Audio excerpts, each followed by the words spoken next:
Almost everyone in the United States at one time or another has traveled at least a stretch of old Route 66. It's the road where the people from Oklahoma went to California. It's a part of American history. Just the name conjures up images of going somewhere.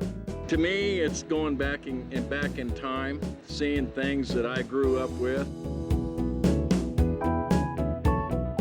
So let's travel this Blue Highway all the way from Chicago to Santa Monica. Hello, and welcome to Blue Highways TV, Cruising Route 66. We're exploring the interesting people who inhabit the world's best-known Blue Highway, the Mother Road, the cars they drive, and the unique places they go. Right now, a man who has his memories of the Mother Road. Then, unique individuals who are known as tin can tourists. First, here are some thoughts from Bozo Cordova. You know, when I was a kid, the families here would come over here and we'd use this road right here, Route 66, to go work at the cotton fields when we were kids, because that's the only work that was back then. That's before they started coming up with all these tractors to pick up all the cotton, you know. So I still remember when I was a kid back in the 60s, driving through here to go work up there in Texas.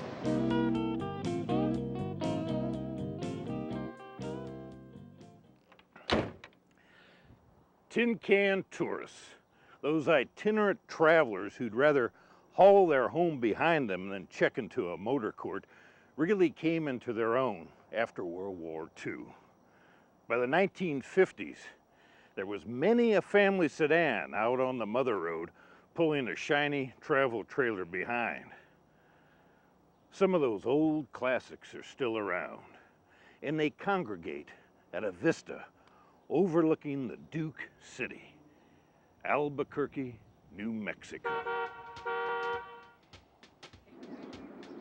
Well, here in Albuquerque, we are on Route 66 right here, and so it really just plays into the whole nostalgic atmosphere. You see a lot of people going down the road, they stop you and want to ask you, could they buy it, or where do if I know if there's another one like this, they get interested, they get the bug real fast. Oh boy, everywhere we go, we get the thumbs up sign. People see it and it really strikes them as something really neat. I think Route 66 and the little trailers go together because they were very popular back in the 60s and late 50s and stuff. Classic car makes the camper, if you ask me. I really enjoyed matching these two up, and it actually pulls really nice, and I think it just helps create the whole ambiance.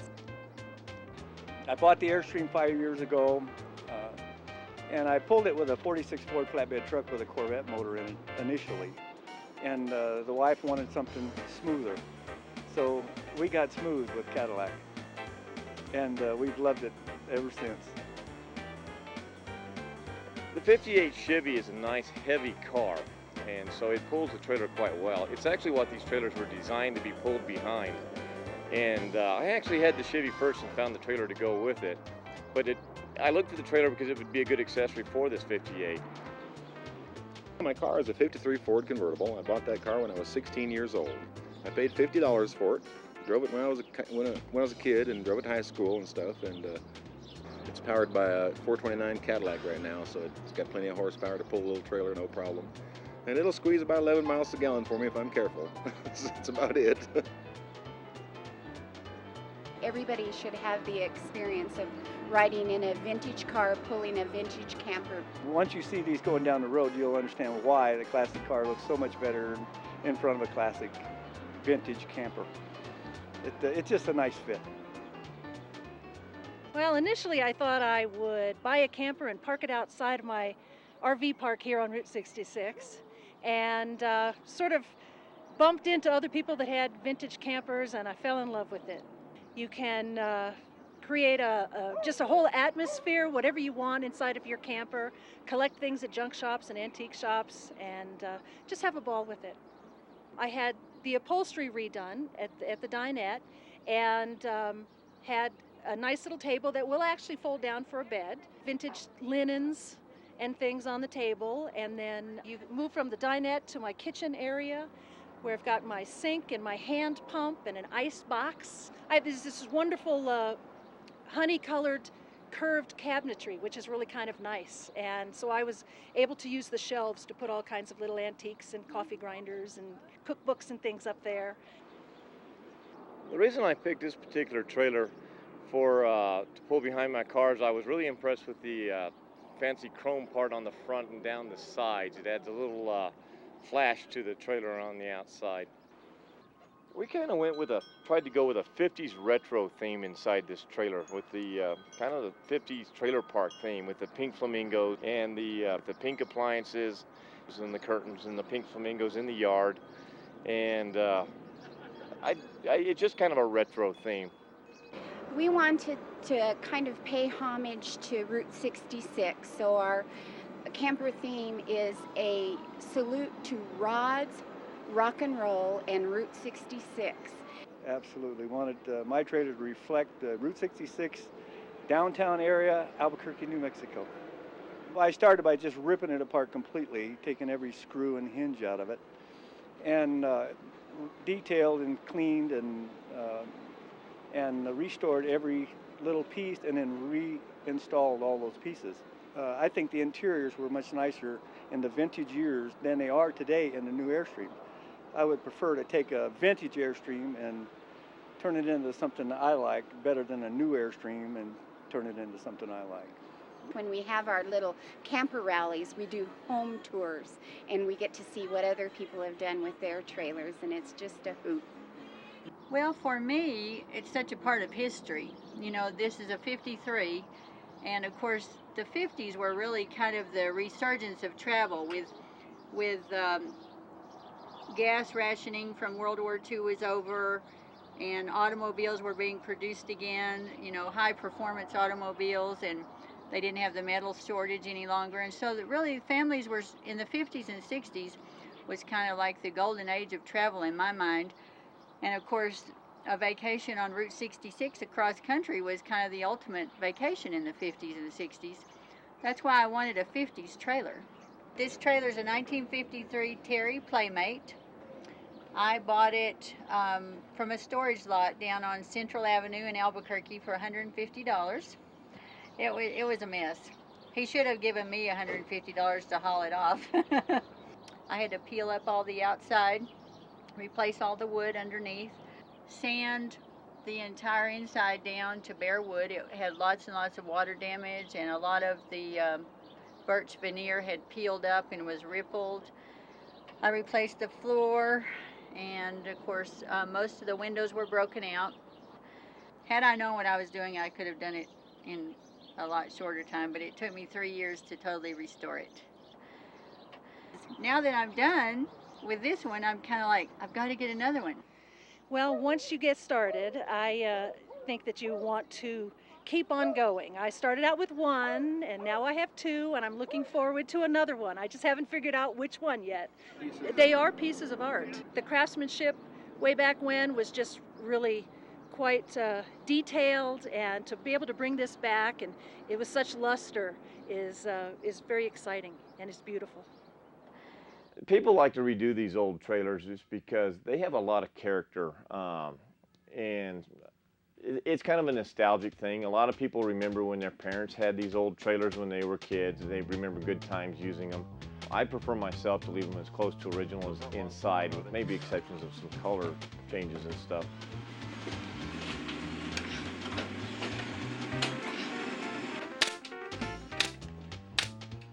Even though this one's all modern, it's got a lot of the modern features. We build it in a nostalgic style. It has the correct color of wood.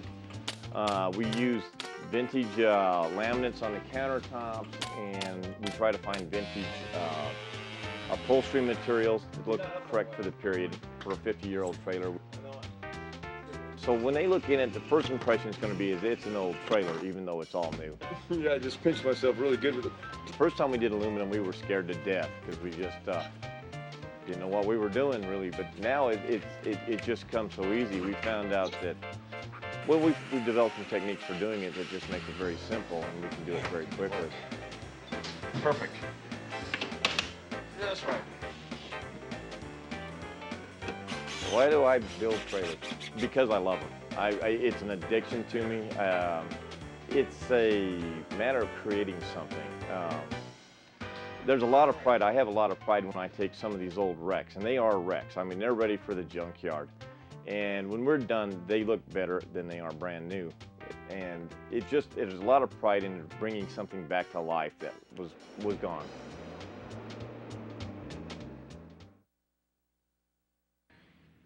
Blue highways are those secondary roads that appear as blue lines on road maps.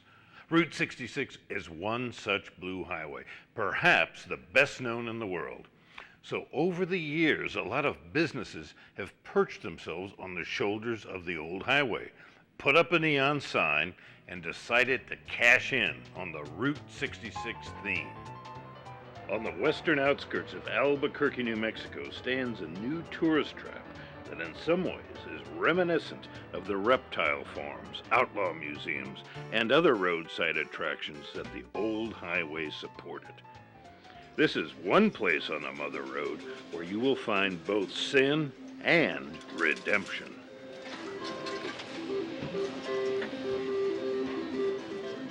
Many times through the years, we're contacted by restaurants and all sorts of businesses that want to get on the Route 66 bandwagon.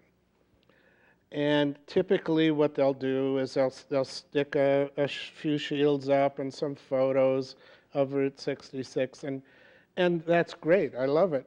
But that's one dimension. The casino in Albuquerque has gone the second dimension. In addition to the beautiful, extreme decorations, they've brought the people in. Bob Waldmeyer, even Bob's car or his bus, and Michael Wallis and a few others. And they've taken that step beyond just the first dimension of sticking up some shields. And that casino is, I think, an exceptional place to visit. They have done a magnificent job of the decorations in it and the theme. They've carried it through beautifully. If I see Route 66 anywhere, I say, great. Somebody realizes that there's something of interest to people with Route 66.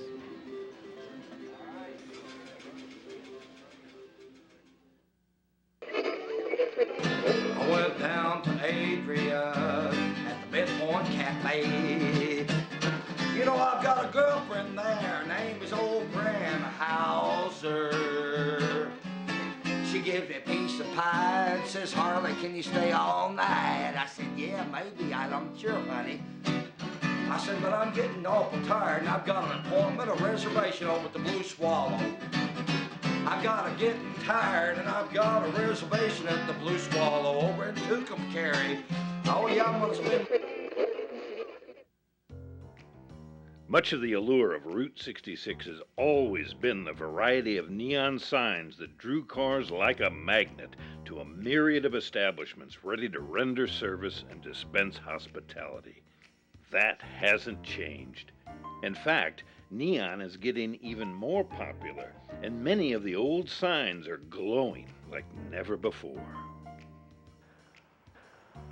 Neon signs are a true art form. In fact, it's proper to think of them as a mixed media piece of art. What you've got is the painted surfaces that capture colors and themes, and there's compositional elements. So the paint work, the painting is an artistic element. They also represent sculpture. When you see the bends in the shape in the sheet metal, how one shape flows into another, that's what sculpture is all about. And then the other thing, you look down there at the TP Curio shop there, you see the mandala there flashing on and off. It's animated, it's kinetic art. So you put all these pieces together and it's an art form. Take a motel here like at the Blue Swallow. What you've got is like 16 doorknobs, 16 doors, 16 windows, 16 rooms. I mean, you travel up and down Route 66, you got 500 motels, you know, much like what you see here. How do you distinguish those motels? What gives them character? What gives them character is the neon signs out front. The Blue Swallow becomes the Blue Swallow when the Blue Swallow sign is installed here. When roadside businesses sprung up on Route 66, they wanted the same thing, to stop traffic. And so neon was a natural for Route 66. You can't separate these signs from Route 66 culture. It's part of it. So we decided to restore the neon signs, but not only help the businesses, but also bring back that historic artwork that was on the roadside here in New Mexico. We had people working on these signs whose fathers created these signs. I think all of Route 66 is proud to see these neon signs back on again. Route 66 represents a culture that really has value. There's an art associated with Route 66. There is a language, there is music, there is food, there is architecture. It all wraps up into being sort of a uniquely American culture, and I think that's something that's worth preserving, something that we can't afford to lose here in America. There's a few people in the country that have made a living restoring these old signs and buying them and then selling them to collectors. And they see, you know, this trove of old signs is just basically dried up. They've gotten a lot of the signs and you know, restored them and sold them to collectors, and you know, they're kind of wondering what they're going to do down the road. The signs behind me, the round signs of the GM are the ones that we made, and then the tire signs, the Firestone, the Goodyear, and the BF Goodrich sign, they're original signs. You know, we can do a sign and have it retail for $3,000, $3,500. I know there's people all over the country that collect cars.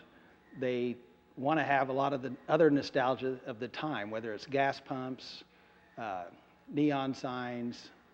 There's always been collectors for old gas memorabilia, and I feel like, you know, people today are spending a lot more on their homes and putting a lot more money into their garages.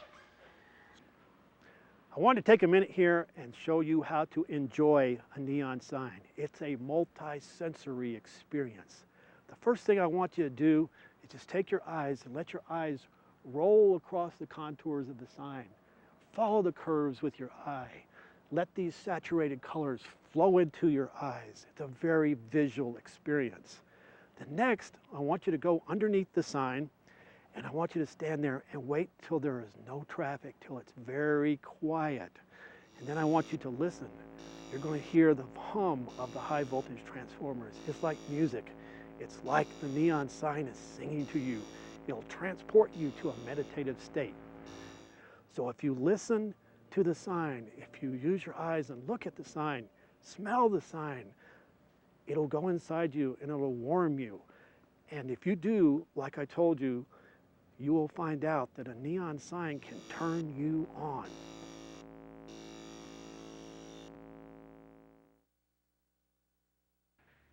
Here on Blue Highways TV, we like to go in search of the different, unique cars that travel our secondary roads.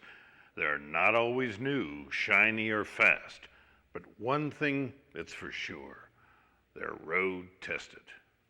This is a 1953 Packard Clipper, an original car with some of the body panels restored. This would have been the car the parents of the baby boomers would have put their kids in and driven them across the old Route 66. Well, this was not a very high-end Packard, it was a medium range. So you can see the kids in the back seat there.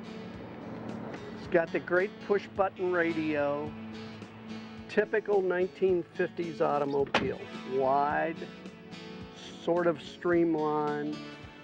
1950s, the year of the big chrome, beginning the chrome era for automobiles. This particular piece was the largest piece of chrome put on any automobile ever. It's a single piece, this grille piece for a 53 Packard. The big wide white wall was a status symbol to have those big wide white walls, so people were putting them on their cars, and if they had black walls, painted the sides of their tires white. The inset for the dash is very clean and very simple, but if you look carefully at the horn ring, you'll see that it has almost a diamond-like effect, as well as the dash backing plate. That gives it a sort of a elegance that they were looking for in the early 50s. Other features of a typical 50s car were the great chrome on the trunk, but the size of the trunk. People would have to put their Scotch coolers and all their luggage and all the stuff for the trip, so they wanted these huge trunks, way larger than what we have in today's automobiles. And of course, the wonderful chrome piece.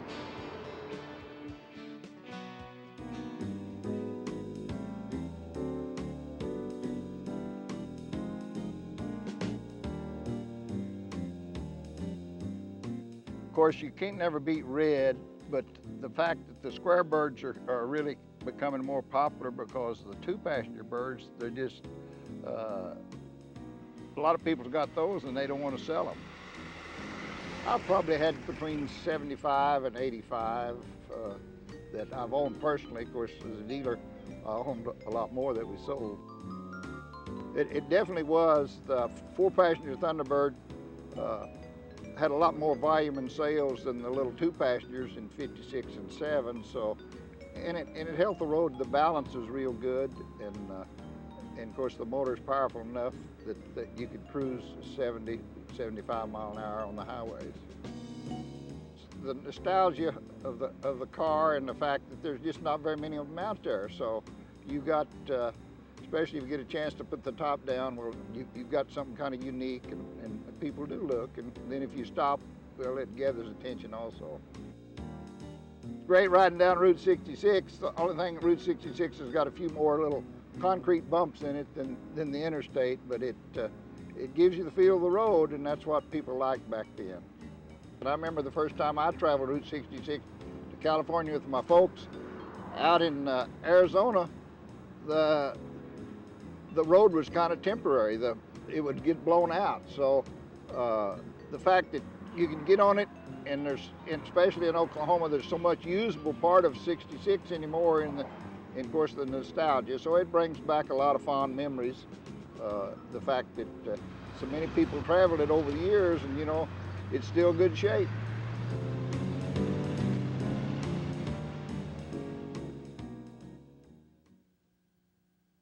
We saw Route 66 in its heyday. It was a 2,400-mile carnival. You could not take a turn without somebody trying to sell you something. It could be Indian selling blankets. It could be the five-legged horse. It could be riding around a barrel and motorcycle. It could be barbecue pits with that wonderful aroma seeping in through the car. And I never forgot it. And you never do. All it takes is one trip down the Mother Road, or any blue highway for that matter, to get hooked. Until next time, I'm Michael Wallis. Travel well.